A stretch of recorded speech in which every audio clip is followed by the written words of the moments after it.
Vamos estudar. Você quer aprender táticas de guerra? Está aqui no Tanar. Todas vitórias nossas estão aqui. Além da tática principal que é rezar para Hashem, mas até as táticas que Israel usou ao longo dos anos também são inspiradas no Tanar. Guerras do Tanar. Vamos agora passar para um indivíduo chamado Hiel. Esse Hiel era amigo do Ahav. Vamos agora, a gente vai focar um pouco num único rei, a gente passou por vários, mas a gente está agora num rei das 10 tribos, ele é chamado Ahav, ele é famoso, que agora vai entrar em cena Eliyahu Hanavi, e aí as passagens são mais conhecidas, mas esse Ahav, como a gente falou da última vez, ele era um rei poderoso, rico e grande pecador. Comentei que, na verdade, ele gostava, ele honrava os Talmidei Chachamim, mas a esposa dele, Izevel, que veio de outros povos e etc., ela introduziu nele e no povo de Israel grandes avodazará, Baal, Asherá e etc. E ele entrou nessa. Então, esse rei Ahav, ele tinha um amigo poderoso que se chamava Hiel, um outro Yehudi. E ele também tinha um potencial espiritual muito grande, mas o desejo da Avodazará tomou ele, e eles eram grandes amigos. E aí, eles estavam discutindo a seguinte ideia: vamos reconstruir a cidade de Jericó. Jericó tinha sido a primeira cidade que Yoshua tinha conquistado. Yoshua, por ordem de Hashem, ele falou que era proibido reconstruir a cidade de Jericó. Provavelmente para ficar como um milagre de testemunha da grande conquista na entrada da terra de Israel. Quem lembra que as muralhas caíram, etc. Então, que ficasse lá como uma memória para todo mundo lembrar de Hashem. A ideia é essa. E aí, passaram-se os anos, mas o Hiel, e eles começaram a pensar, temos aqui um real estate, né? Temos aqui um espaço grande para a gente poder lotear. Então, vamos aí colocar impostos, vamos construir uma cidade, vamos aproveitar. E aí eles começaram a conversar do assunto. Mas o Hiel, ele ficou com um pouco de medo, um receio, afinal, uma clalá de Yoshua que ele tinha dito, quem lembra o que ele tinha dito? Você lembra? É demais, né? Ele falou que ao começar a reconstruir a cidade, quem fizer isso vai enterrar o seu primeiro filho, e quando ele terminar de construir, ele vai enterrar seu último filho. Em ordem, quer dizer, do primeiro até o último. Então era uma clalá perigosa demais para se brincar. Quem fez a clalá foi o Yoshua. Ele falou que era proibido de reconstruir, proibido reconstruir. Ele falou essa clalá. Mas o desejo do poder, etc., eles começaram a pensar no assunto e cogitar. E aí o Ahav vira e fala para o Hiel, fala, que história é essa? Você tá com medo de praga? Você está com medo de maldição? Para com essas besteiras. Afinal, Moshe Rabbeinu, que era maior que Yoshua, ele falou que quem fizesse idolatria está na Torá. Quem fizesse idolatria iria sofrer as consequências. Aí, estou fazendo idolatria, à torta e à direita, e nada acontece. Não cai nessas. Ainda sou rei. Ainda sou rei. E aí, Hashem fala, vai parar, etc. Vou dar chuva, tá vendo? Tá chovendo, e tá chovendo como nunca ainda, ele fala, tá chovendo como nunca, tá tudo indo bem. E aí, o Hiel não precisava de muito, e ele então, depois dessa, ele se convenceu que ele iria construir o Jericó. E ele começa a construir Jericó, e aqui tem duas opiniões diferentes do que exatamente ele reconstruiu. Uma opinião foi que ele reconstruiu Jericó, e ele deu um novo nome para Jericó, pensando que eu vou enganar Deus, eu vou dar um outro nome e aí tá tudo certo. Afinal, ele falou que não pode construir Jericó, não é Jericá, ele mudou para Jericá. Isso era moderno, né? Tempos modernos, ele, ela, todos.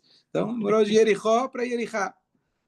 Bom, uma outra opinião, ele diz que, na verdade, o que ele reconstruiu não foi Jericó, propriamente dito, foi uma outra cidade, e ele chamou essa outra cidade de Jericó. Então, tem duas opções do que ele fez.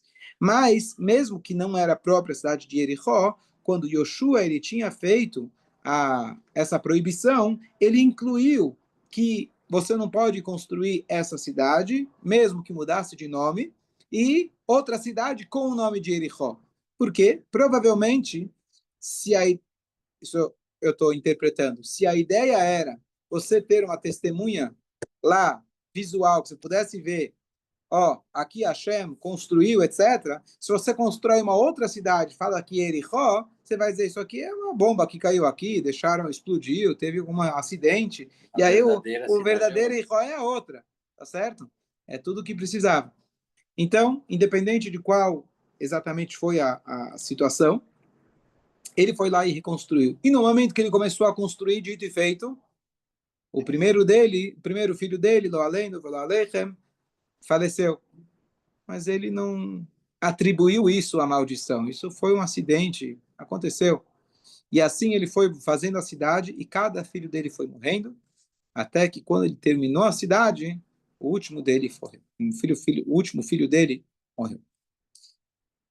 E nem ele e nem Ahav por isso fizeram chuva. Olha onde chega a ambição humana. E aqui eu volto e falo que toda a ideia da gente ver essas histórias que o Tanakh conta para a gente é para nós conseguirmos encontrar essas mesmas coisas dentro de nós mesmos. Você olha para essa história e fala, que tonto. Né? Como uma pessoa pode ser tão tola a ponto de se arriscou, tá, vou me arriscar, perdeu um filho. Sabe o que perdeu um filho? Não, mas eu vou mais um. Mas eu acho que pelo menos a primeira mensagem que a gente pode tirar aqui, a lição que a gente pode tirar, é que o erro começou quando ele começou a debater o assunto com o Ahav. O que você acha da gente? Vamos ver. E aí nesse vamos ver, você fala, não, mas tem a maldição, não vou. Quando você vai ver, você já fez, já construiu, já perdeu tudo e ainda continuou.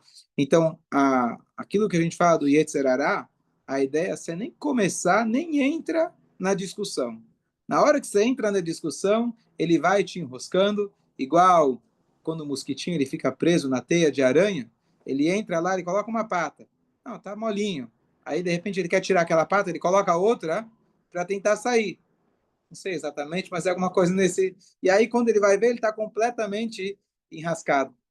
Eu vi uma vez o Rav Mendel Futterfas, aquele famoso Hassid, que passou por anos no Gulag, 8 anos preso, falsificava passaporte, salvou muitas pessoas. Então, ele tem um machado que ele usa, de tudo a gente tem que aprender para Vodat Hashem, e tem lá no livro dele que ele contava, às vezes no Fabrengen, ele falava que se você parar e observar como que funciona a teia da aranha, primeiro que só olhar para a teia de aranha, você vê a maravilha de Hashem, como aquele negócio é perfeito, como uma aranha que não voa consegue construir aquilo é uma coisa fora do comum. E aí, o que acontece? A aranha monta lá a armadilha dela. Aí passa um mosquito, fica preso. E aí o mosquito tenta sair, vai de um lado, vai de outro, e não consegue sair. Fica lá e a aranha só parada. A hora que ela vê que você se cansou, que o mosquito descansou, ela vem tranquila, vai lá e tem a sua presa, já tem o seu almoço. Então, a ideia de que o Yetzer Hará, ele planta para a gente as armadilhas. Ele fica lá vendo você lá se debatendo, pode ser com a tristeza, pode ser com medos, pode ser com... E ele fica lá, eu não estou falando de você fazer nada de errado, você está aí lá se enroscando, você está lá emaranhando, você está lá... Ele fica lá só olhando. Aí, quando você está já tá ruim o negócio, tá muito difícil, não tô aguentando mais. Aí vem o Yetzer Hará, agora você já tá pronto para ser meu almoço. E aí você vai lá e se rende ao Yetzer Hará, faz o chamamento. Então esse é o...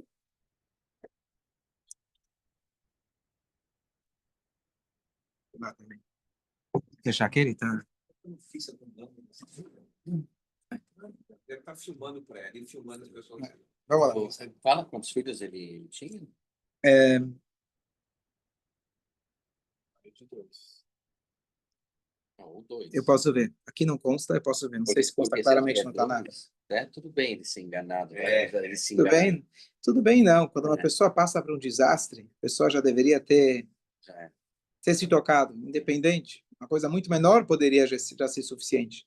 Mas eu acho que é fácil a gente olhando de fora como é possível.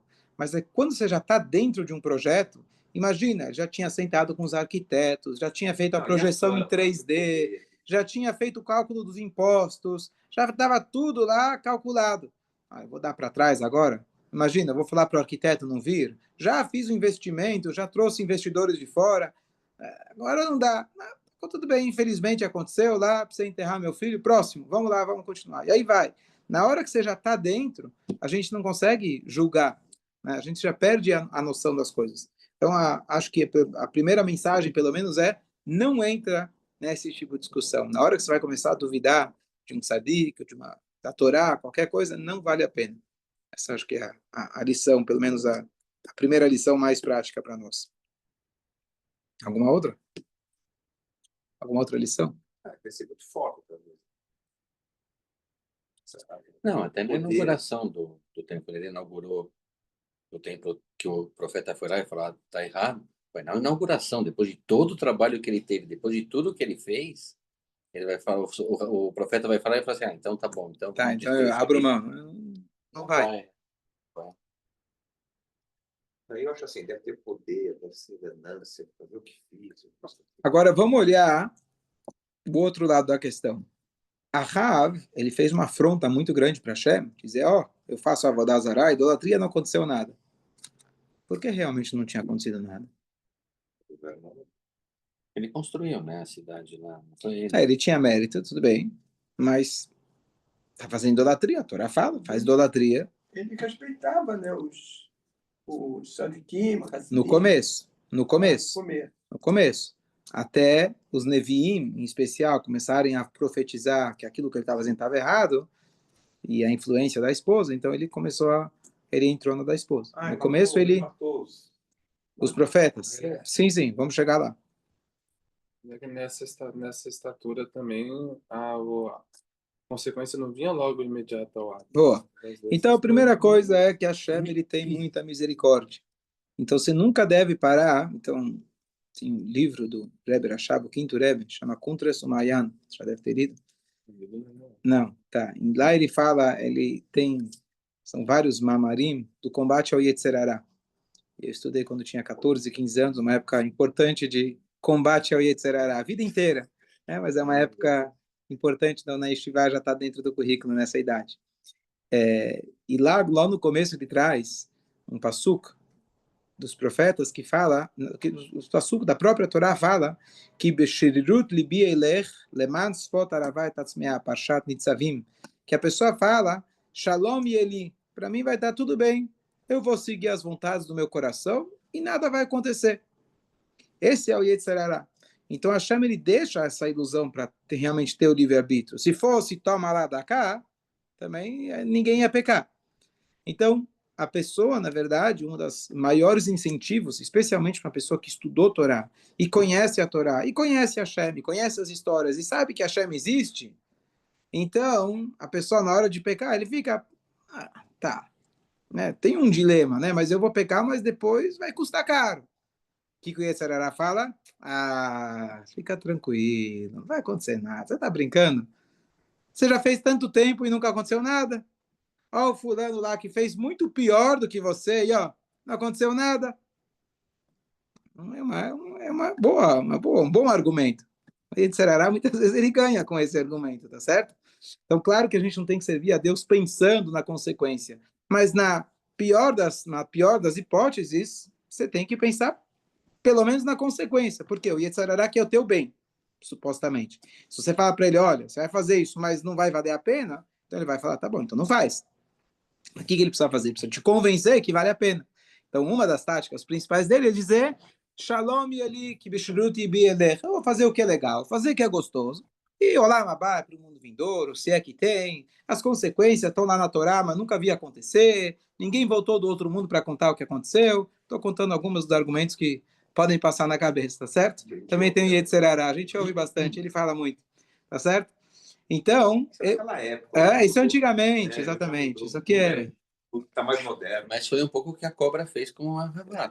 Claro, começou lá, né? É o mesmo. Ele mudou só mudou a forma, mas é a mesma, mudou o tipo de argumento, é a mesma coisa, certo? Não, a cobra literalmente é o Yetzirará, é o Satã, é o mesmo, certo? Ele vai mudando de nomes, achando que a gente falou outro dia do bezerro de ouro, o bezerro, o carneiro, aí vai passar sobre o bezerro, é tudo a mesma coisa. Mas só para explicar, a pergunta é básica, pessoas, né, perguntar, peraí, então se a Torá é verdade, por que que não aconteceu? Ah, fiz isso e não aconteceu bem, fiz o contrário. Então, a gente não entende os cálculos de Hashem. Sem dúvida nenhuma que a punição para aqueles que merecem vai vir, mas a primeira coisa é saber que Hashem, ele dá um tempo, ele espera você fazer tshuva. Porque se ele logo te chamar a atenção, você não vai ter sequer a chance de você mesmo fazer tshuva. Porque se ele te chama a atenção, você pode até fazer tshuva, mas já é uma tshuva bedievet, já é a tshuva depois que ele já te chamou a atenção. Ele deixa você lá para ver se você em alguma hora fala, uau, eu fiz errado, ainda assim Hashem continua dando coisas boas? Uau, eu acho que ele gosta muito de mim. Está na hora de eu tentar viver de acordo com a vontade dele. Então, Hashem espera que a tshuva venha do amor e não pelo temor. Essa é a primeira coisa. Uma outra coisa que ele traz aqui, importante, que os tzadikim, em geral, eles rezam pela geração deles. Vamos entrar logo em Lag Baomer, e o próprio Rabbi Shimon Bar Yochai, ele diz que eu e meu filho, a gente pode, daqui, dessa geração, inclusive até a criação do mundo, isentar todo mundo. Quer dizer, nossos méritos, eles equivalem a todos os erros de todas as gerações. Estamos feito. O mundo eu posso garantir para que Hashem ele traga mérito, só coisas boas para o mundo. Então, ou seja, existe uma balança no mundo que mesmo que eventualmente eu, uma cidade, etc., tem um tzadik do outro lado que ele está lá rezando para Hashem e segurando. E naquela geração eles tinham Eliyahu Hanavi. E Eliyahu Hanavi, ele não queria que o povo sofresse. Então, apesar que eles estão pecando, ao mesmo tempo, Hashem, não deixa eles passarem fome. Tem crianças, tem mulheres, tem pessoas lá, onde você fala de crianças e mulheres. Com potencial para fazer tshuva. Exatamente, com potencial para fazer tshuva. Então, ele esperava que isso acontecesse. Então, esse é mais um dado para se colocar. Mais uma coisa muito interessante também, que é o seguinte, que seja lá o motivo que Hashem não trouxe o castigo, seja lá o motivo, questão filosófica, deixa com Deus. Foi castigado? Foi castigado? Você vai ver, logo Eliyahu Navi, sim, vai vir Eliyahu, você conhece a história. Mas seja lá qual for o motivo, por que agora, de repente, com Riel, a maldição se concretizou imediatamente? Ele começou a construir e morreu. Continuou, morreu. Mas essa era o... Era, né? Não Era tinha como nesse ser conceito. diferente. Sim, mas porque se ele falou na Torá que se você fizer mitzvah vai ter chuva, não fizer mitzvah não vai ter chuva, isso Hashem abriu mão, entre aspas, ele postergou. Essa de Yoshua, não, foi imediato. Por quê? Não, Desafiou a Hashem, não foi? Não, eu acho que é porque é isso. Quando comecei, já tinha um tempo definido. A chuva não tem um tempo definido. Tá, ok. Mas o Né? Tinha um Hiluta, tempo. ele Quando foi... começar, morre o primeiro quando acabar. Uma Não dá para ser depois. do símbolo Hashem, que é a chuva mais complicada, é quando você, Deus, faz a transgressão de propósito para ver... Para testar Hashem. Mas aqui ele fala uma coisa muito, muito bonita. Que o carinho que Hashem tem pelo seu tzadikim é maior do que ele tem por si mesmo. O kavod que Hashem tem pelo tzadikim. Então, Yoshua falou. Eu falei Hashem, Be'ayim Shamot Ishmeu. Tudo bem, foi através de Moshe, mas eu, Hashem, falei. Tudo bem, eu dou um tempo. Não tem problema. Você vai pisar, vai dizer que eu não existo, vai dizer que eu não estou aqui. Não estou preocupado. Mas Yoshua falou, com Yoshua você não mexe. Com os meus sadikim você não mexe. Então também é uma mensagem muito bonita. Que, não, o Ve'ayam chamou foi através de Moshe, mas eu imagino que é mais a ideia que Moshe está transmitindo diretamente a palavra de Hashem. Moshe sequer não era uma Yoshua. Eu logo te respondo. Eu acho. Entendi agora. É mais sério ainda. É mais sério ainda. Então, deixa eu só concluir o pensamento, eu já te respondo qual a diferença. Afinal, o Shema também foi Moshe que falou. Mas Yoshua era uma coisa mais particular dele, digamos assim. Ele conquistou, entre aspas. E ele foi lá e deu, eu estou decretando, não pode construir essa cidade. Não é uma coisa genérica. Não, foi a chefe que mandou ele falar, não? Claro. Mas, digamos, mais humanizado, digamos assim. É mais o profeta mesmo falando. Moshe era bem, quando ele falava, ele transmitia diretamente o que Hashem estava falando. Não que seja menos, a ideia não é essa. Aqui é uma profecia específica de um tzadik. Então aí vai de acordo com aquilo que se diz, de que tzadik gozer, akadosh baruch hu mekayem. O tzadik, ele decreta e Deus ele é obrigado a cumprir. Ou seja, o amor que Hashem tem pelos tzadikim, o kavod, a honra que ele tem pelos tzadikim, é mais do que ele tem por si mesmo. Aqui a gente vê aquela frase que Bimakom Shatam Motze Gdulatosh HaKadosh Baruch Hu, no lugar onde você encontra a grandeza de Hashem, aonde é Shamatam Motze Anvetanuto. Lá você encontra a sua humildade. Hashem, quando ele foi criar o homem, ele vira para os anjos e fala: o que vocês acham? Vamos criar os homens? Hashem não precisava se aconselhar com os anjos. Mas Hashem, com a sua verdadeira grandeza, ele é o verdadeiro humilde. Então, você quer pisar em mim? Tudo bem, pode pisar à vontade, não tem problema. Você vai pisar no meu tzadik? Opa, aí você não mexe com ele. Mais ou menos quando você vê que se mexem com você, você não se importa tanto que quando se mexe com teu filho. Mexe com teu filho, você já... É outra coisa. Então, eu achei essa análise também muito, muito bonita, a diferença entre um e outro. De novo, perguntar por que Hashem julga dessa forma ou de outra, isso é tema filosófico, deixa para Hashem resolver. O que a gente precisa saber, o que cabe a nós é saber que o que está na Torá é verdade. Não aconteceu? Baruch Hashem, agradece e faz chuvá enquanto isso. E aí aparece Eliyahu Hanavi. O profeta Eliyahu agora ele aparece não como aquele profeta que virou anjo e aparece. Essa é a época do Eliyahu Hanavi, como, não vou dizer como ser humano, porque ele é praticamente um anjo, era um dos maiores profetas que a gente teve, se compara de alguma forma, não literalmente, mas de alguma forma com Moshe Rabbeinu.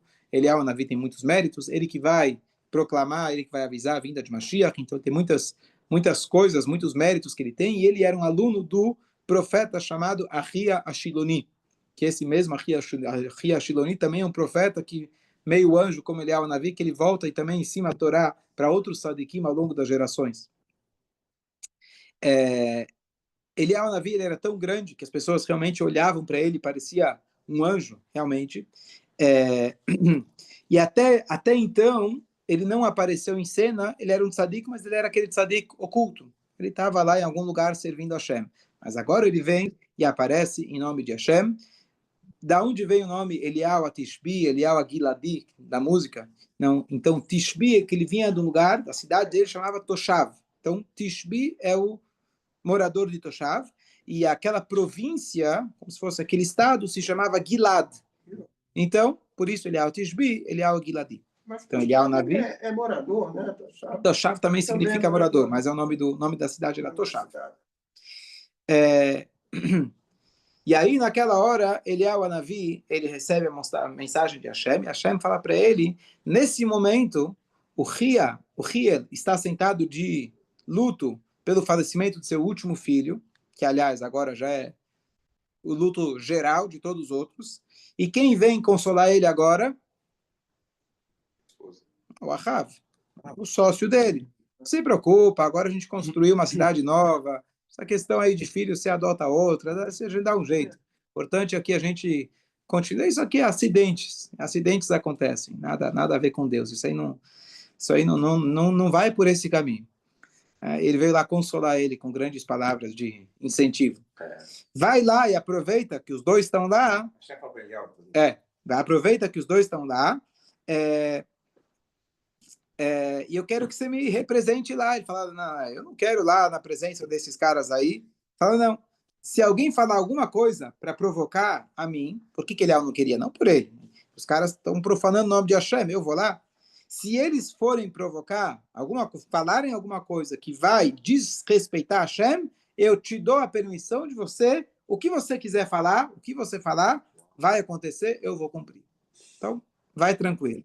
Eliyahu Hanavi, ele chega, o Ahav tinha acabado de chegar para visitar o Hiel, e Ahav então viu lá o Eliyahu, pelo jeito o Eliyahu assim, sabia que era um profeta, eu falei que ele trabalhava, ficava recluso, quer dizer, ele não aparece como um ator principal até agora.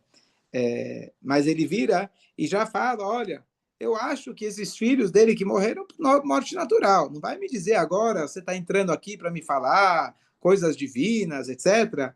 Essas maldições são inúteis, isso não existe. E aí ele continua dizendo, tá vendo? Eu estou aqui, sou rei de Israel, fiz idolatria e está tudo bem. E isso deixou Eliyahu muito nervoso, não por ele mesmo, mas Eliyahu é um tzadik. E agora foi uma afronta para Hashem. A gente falou antes que Hashem fica furioso quando você faz uma afronta para o tzadik. Como que o tzadik sente como você faz uma afronta para Hashem? Está mexendo com meu pai? E aí, nessa hora que nessa hora que ele fala as famosas palavras: eu juro que nenhuma chuva ou orvalho, presta atenção no orvalho, vai cair em Eretz Israel até que eu decrete o contrário. Acabou. E ele pensou, Hashem falou que vai honrar meu decreto, então agora eu vou fazer isso. A minha intenção é que seja um curto prazo, espero que Israel escute e entenda rapidamente, mas a coisa vai demorar um pouco mais do que ele esperava, e Hashem não apreciou muito essa decisão do Eliyahu Navi. Lembrando que Hashem julga os tzadikim com os mínimos, né? Com outra lente que Hashem enxerga os tzadikim, outras medidas, mas só um detalhe importante do orvalho, Hashem já tinha garantido que o orvalho nunca ia parar. Então, apesar que ele falou que o que ele dissesse iria acontecer, mas Hashem já tinha garantido para o orvalho, então Hashem não quebrou esse pacto com o orvalho que nunca vai deixar de cair. Mas da chuva, apesar de que a chuva também é daquelas 3 chaves que estão na mão de Hashem, e Hashem não dá para ninguém, geralmente, algumas pessoas tinham essa chave da chuva, dos filhos, etc.